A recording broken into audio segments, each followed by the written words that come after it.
সরকারি চাকরি সংশোধন অধ্যাদেশ বাতিলের দাবিতে পূর্ব ঘোষিত কর্মসূচি অনুযায়ী সচিবালয়ে বিক্ষোভ করছেন কর্মকর্তা কর্মচারীরা।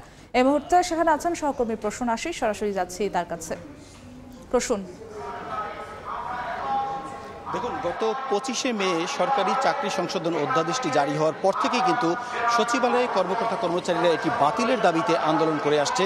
তো একেবারে ঈদের আগে যে শেষ কর্মদিবস ছিল 4 জুন, ঠিক 4 তারিখ পর্যন্ত তারা এই কর্মসূচি পালন করে আসছিল এবং প্রতিদিন তারা বিক্ষোভ কর্মসূচি পালন করেছে। সচিবালয়ের অধিকাংশ যারা কর্মচারী তারা কিন্তু একেবারেই কাজকর্ম ফেলে রেখে তারা মাঠে নেমে এসে বিক্ষোভ করেছেন এবং বিভিন্ন ধরনের স্লোগান দিয়ে বলেছেন যে এই অধ্যাদেশটি বাতিল না হওয়া পর্যন্ত তাদের কর্মসূচি চলবে।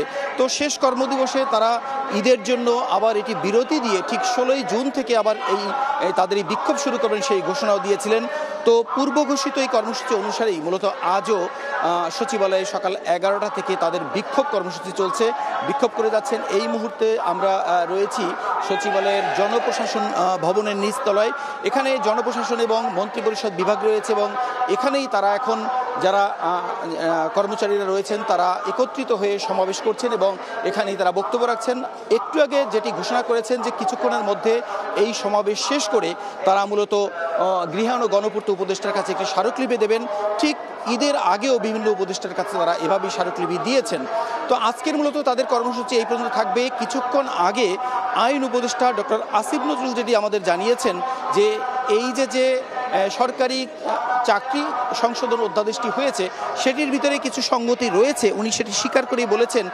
তখন উনি দেশেও ছিলেন না যখন এই আইনটি জারি করা হয় এবং আজকে বিকেলে একটি উচ্চ পর্যায়ের একটি কমিটি গঠন করা হয়েছে এই ব্যাপারে।